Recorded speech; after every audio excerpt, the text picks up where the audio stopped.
About a year ago, I put out a video where I asked you guys to ask me any questions that you wanted about YouTube, personal stuff, whatever. And when I woke up this morning, I remembered that I never actually replied to some of those questions. So I thought today we'd do that with some BF 2042 Control gameplay in the background. Absolutely great game mode, by the way. I want them to bring it back. Please do.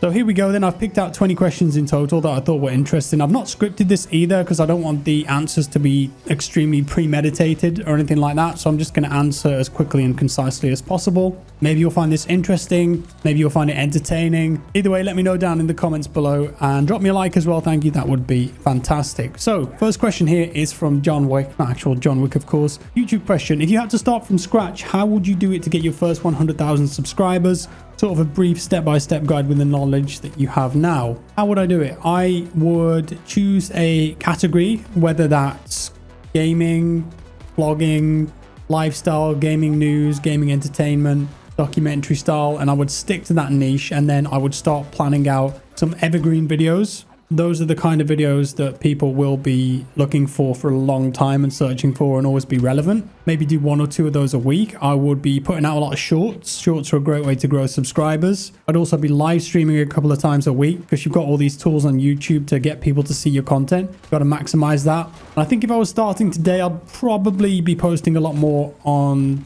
TikTok, Instagram, Twitter, or X as it's known now, and just trying to get as many people to come back to YouTube because that's where your main platform would be. To summarize, use all the tools at your disposal, quality over quantity with the long form videos, have fun with it. Next question is from Nino. Do you still enjoy gaming in your free time? Are you playing the same games for content, or is it like a cook when he comes home, he only eats cereal and fast food? Well, to be honest with you, I only ever play games when I'm recording them, but I still enjoy playing games. I've always been a gamer ever since I was a tiny little kid, and YouTube has been a way that I can make a career out of it, and most importantly be creative, so I can weave some stories and narrative into the stuff that I'm making. 99% of the time, if I'm playing a game, I'm recording it. I'm still enjoying it, yes. The only game that I don't really play on YouTube or on stream at the moment is CSGO. So we used to do every single Friday. I mean, it's slowed down now because we're kind of waiting for CS2, but yeah, I'd play a lot of CSGO with friends on a Friday night. We do matchmaking, and that's probably the only game that I'm not recording and posting. Next question is from Kevin. As a gaming creator, how many hours do you play per week, and how many of those are recorded with some specific content in mind, and how many hours per week are dedicated to behind the scenes work with editing and business inquiries, etc.? I work almost every day. I mean, if I want to go somewhere and just have a day off, I'll do that. It's a lot of hours. I'd say gaming is actually the smallest portion of it, so maybe 3 hours a day, sometimes 4. Depends what you're playing and recording though, and then you've got to edit that, and then you've got to make something interesting to watch out of that. Like I just mentioned, you've got to start to weave in a narrative, make it interesting for people, make sure they keep watching. So the editing typically takes longer than the playing of games, and if you're writing scripts, bullet points, that's also going to take up time. A couple hours a day, I'd say, replying to emails, doing other stuff like admin work, accounting, research. I don't have a team or anything, so I'm doing all the work, and yeah, it's a lot of work, but I really enjoy it, so it doesn't seem like work to me. I'm not the kind of person who typically plans work out though. I just kind of do what I feel like and get stuck into it. Next one is from Batiste C. Hijack YouTube question. You're the only big YouTuber that I know that is still anonymous without spreading about your personal life. You are straightforward in your content in the descriptions of your video, etc. Is that something that can be on YouTube algorithm friendly?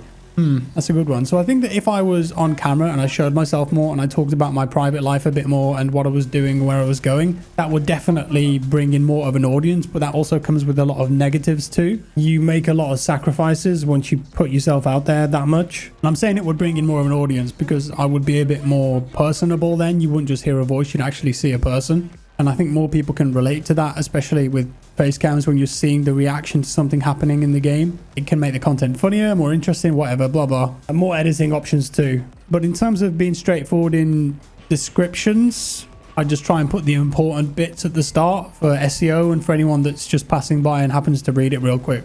Because none of us have got that much time, so keep it short and snappy, I suppose. It also makes your videos more specific if people are searching for that. This one's from Kips. A question for you, Jack. What is your process for writing the scripts for your videos? Do you do bullet points or full lines? Do you have a rough framework? Depends on the video, really. If it's just like a news update, like a patch for Battlefield, or they drop a blog for Call of Duty Warzone and it's got a ton of info in it, I'll just make some notes and do a lot of live commentary based on those notes.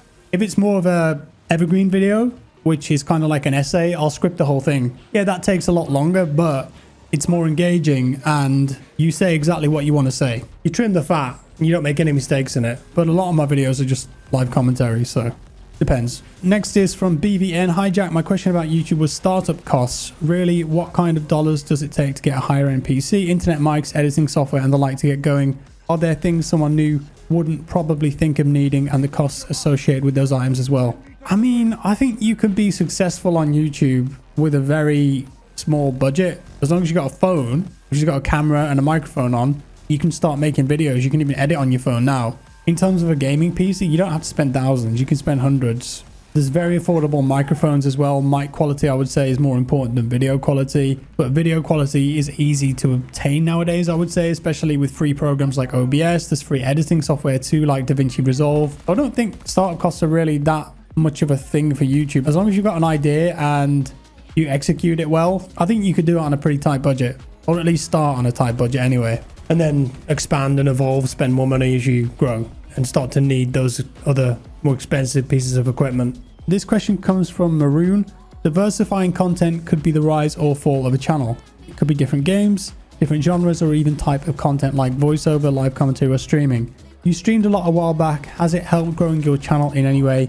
On that note, why did you stop streaming? So I haven't completely stopped streaming on YouTube, and I treat streaming on YouTube at the moment as a means for showcasing events. So if there's a really big event going down, or if there's a big game that's going to drop, and I know a lot of people are going to be searching for it and looking for live streams on it, then I'll do a stream. It's more like tactical streaming for me, because I prefer making videos than being live, because I can craft something that's a bit more interesting, in my opinion. With live streaming, of course, there's a lot of downtime, and because, again, I'm not on camera, it's harder to entertain people in those downtime moments, I would say. Also, from a personal perspective, I feel like I'm better as a video creator rather than a live streamer in terms of just raw entertainment. But streaming definitely helps to grow the channel. I'm just a bit more tactical about it, and I don't want to spam people, because most of my YouTube for the last 11 years has been videos, so that's what people are used to. And to be honest, unless I'm really loving a game, I'm not going to sit there and play it for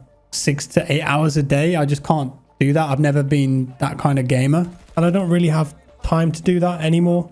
But there's definitely going to be streams that are coming in the future. Maybe a bit of Modern Warfare 3, the new Warzone stuff. I'm going to be streaming a lot of Starfield as well, because I'm kind of hyped for that game. But streaming is great for YouTube SEO, because when you go live, it actually gives you search priority. So let's say I'm streaming X game and someone types X game in the search, and I'm live at that time and I've got a decent amount of viewers, I'm more likely to be higher up or at the top of that search.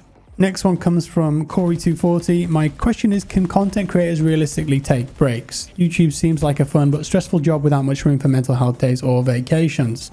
I think you can take breaks.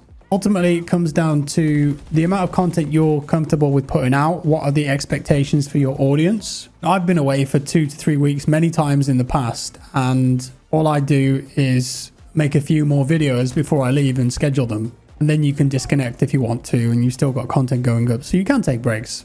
I would guess that it's a lot harder for full-time live streamers though to take breaks, because the majority of their revenue is going to be coming from new subscriptions and new members while they're live. Next one is from I'm Stormer. Hi Jack, been sub since BF3 days. Thank you so much, Storm, I appreciate that. And for the question, what is your creative process for making thumbnails? I'd say it gets people views the most, so what do you think makes them stand out? The way that YouTube works nowadays, sometimes you almost have to come up with the thumbnail and the title for the video before you make the video, because you need to get people to click. But the video also needs to be good. As for what makes them stand out, I like putting a bit of text on. I like bright saturated colors. I like to keep it simple. You can almost tell a story with the title and also the thumbnail, so you've got 2 chances or 2 ways in which you can get people to try and click. Yeah, I'd say keep it simple. Try and give a bit away in your thumbnail, but not too much. Maybe a bit of mystery and intrigue. Bright colors, high contrast. Don't put too much stuff or text in it. This question is from Angel Perez. Hey Jack, I want to make a channel like yours one day, commentary style videos. My question is, how do you know what personal tips do you follow to make your videos reach a wider audience? Do you use special titles, descriptions, etc.? So we just talked about some of this kind of in the last question. You got to make your title interesting. It's got to have a bit of intrigue, a bit of mystery. It just depends on what type of content it is as well. If you've got access to a new game, just make it on the nose. Starfield gameplay and impressions. Is it you checking out a new Battlefield update? Give it a bit of a creative spin. The way that YouTube is set up now, people are subscribed to so many channels that you have to try and stand out and spark something inside a viewer or a subscriber to want to click and watch that. If I think about me, I'm subscribed to about 100 channels or something, and I go make food, I make a cup of tea, I have a break, I sit down on my sofa, put the YouTube app on my TV, and I'm going through all the people that have just uploaded on my subs feed, and I can't watch all of them. So I just watch the ones that are most interesting to me based on the titles and the thumbnails, the ones that give me an idea of the theme of the video, and if I find that interesting.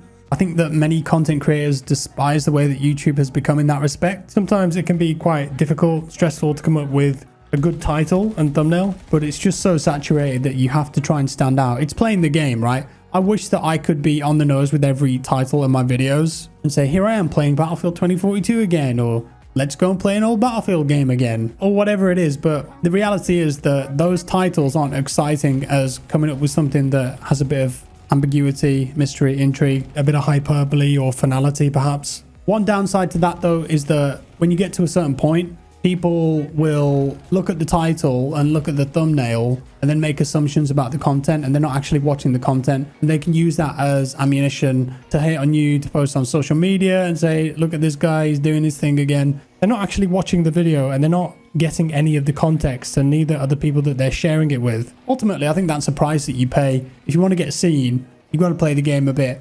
But to me, the most important thing is the content of the video. What am I actually saying and showing? The title and the thumbnail, that's just to get people to watch and engage in some way. But once they've started watching, that's when you've got to put the most effort in and make something good that people will subscribe for, keep watching and come back for. You can also use stuff like Google Trends if you want to find out keywords. In the last 7 days, for example, the more people on YouTube search for Warzone or Warzone 2, and then you can adjust your title around that. Next question is from Sweatpool. Hi Jack, the question I have is, when you first gaining traction on YouTube, how did you realize what kind of content you wanted to make to keep that upward trajectory of channel growth? How did I realize what kind of content I wanted to make? I guess I just did what I wanted to and tried to be as creative as possible and do things that other people weren't doing. My channel mainly has been about the positivity and the fun that you can have with gaming, because that's the way that I view gaming. It's a toy. It's something that you can use to play with. It's something that you can use to be social, have a laugh, make memories with, and that's really been the focus for me personally. So only focusing on games that I was interested in and games that I enjoyed. Also new games that were coming out that I was hyped for or excited for when they released. Next up is Joe Robinson 88. Hi Jack, YouTube question. What qualifies a creator to get a YouTube rep / direct contact / handler? I've heard these people be called many things. Also, what's the nature of their role? Why do they exist? And what are the relationships like between creators and reps? Thanks. I don't think I can give you a good answer to this because I don't know what the requirements are, but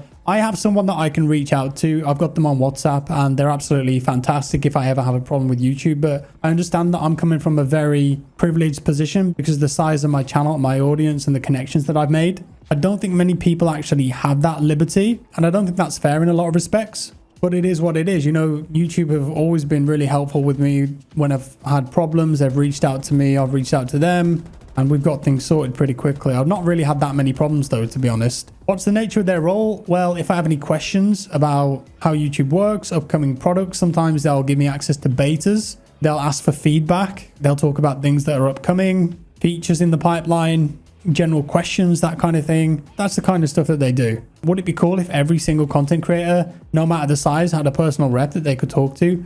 Yes, that would be awesome. Is it realistic? No. Is it ever going to happen? No, I just think there's too many people. Next up is from Authority Null. How creatively free do you feel as a creator on YouTube? Are you constantly trying to keep up with the algorithm? Is YouTube's content detection recognition algo something that gets in the way of being able to create freely? Do I feel creatively free as a creator on YouTube? Yeah, I think if you start worrying about the algorithm and these weird spooky systems in the background controlled by bots, if you start worrying about what they're doing too much, you lose focus, and that can have a big negative effect on you. Because I've seen people blaming the algorithm for why their videos aren't being seen, when the onus really is on the creator to make a good video in the first place that people want to watch. Unfortunately though, as I've talked about, the title and the thumbnail, plays a huge part in getting people to watch in the first place. So as I mentioned, you have to play the game to a certain degree. But in terms of playing to the algorithm, I try to keep it pretty simple. Good title, good thumbnail. I try to have a good hook at the start of the video, whether that's something new, is it something interesting in the game, is it a question, is it a challenge? And then I try to put a bit of a build up and story in there too. Also, intros and outros, keep them as short as possible or don't do them at all. Next one is from Josh. How do you get brand deals? Do you approach them / vice versa? Do you have an agency that acts as a middleman? Looking forward to the vid. So I don't have an agency or a manager. I have a lot of agencies that I've worked with over the years that will come to me and say, hey, X Game wondered if you wanted to do a sponsored video on their new update. And if I like that game and I think I could make an interesting video on it and it would make sense for my audience, like is it an FPS game, is it a shooter, is it exciting, is it new, then I'll consider taking that deal. Sometimes the publishers will email me directly and say, we've got an event coming up where you can get hands-on, record the game, would you be interested in making a sponsored video on it? I say no to most of the offers that I get because they just don't really work for my audience. But if it's a good fit, then I'll consider it. How do I get those, I suppose, was Josh's question. Well, the answer would be that I've been in the game for 12 years. I've been to a lot of events. I've met people face to face. I've made good contacts, connections. Always try to be professional, respectful. Don't break embargoes. Don't break NDAs. And I suppose you just make a name for yourself and you build up a reputation. And then hopefully people come to you and they're interested in working with you. A few more to go here. This one's from Denmardiu. My question, how do you deal with the pressure to make content that your viewers want to see rather than the content that you want to make? How do you avoid / deal with burnout? I don't ever make content that I don't want to make. I have a pretty good idea of which games and which type of videos will get me more views. But if I'm not feeling that specific game or that specific type of content on a certain day, I'll do something else. I'm not driven by the views that the videos get. I'm much more driven by being creative and can I make something interesting and put it out there, and maybe someone will watch it and feel a certain way. Maybe they'll want to go and play that game, revisit that game. Perhaps it will open their eyes about something. Maybe it will show them a new perspective on something. That's more what I'm driven by than pressure from my audience to always make videos they want to see. So I don't really feel that pressure. It's probably a bad answer for you, but I don't feel that. How do I avoid with burnout? I've never really had it. As I mentioned, if I want to take a break, I'll just go and take a break. I realize that's a luxury. I just focus on the work. When I'm happy with it, I'll put it out there. When I need to take a day, when I need to take a week, I'll just go ahead and do it. Next one is from Nick John. Hi Jack, I have one question that's been troubling me since the day I watched you. How do you focus on gameplay and being quite good while commentating? Well, I see a lot of people do this and it seems like it would distract you and you wouldn't play as well. It's just experience and practice, Nick.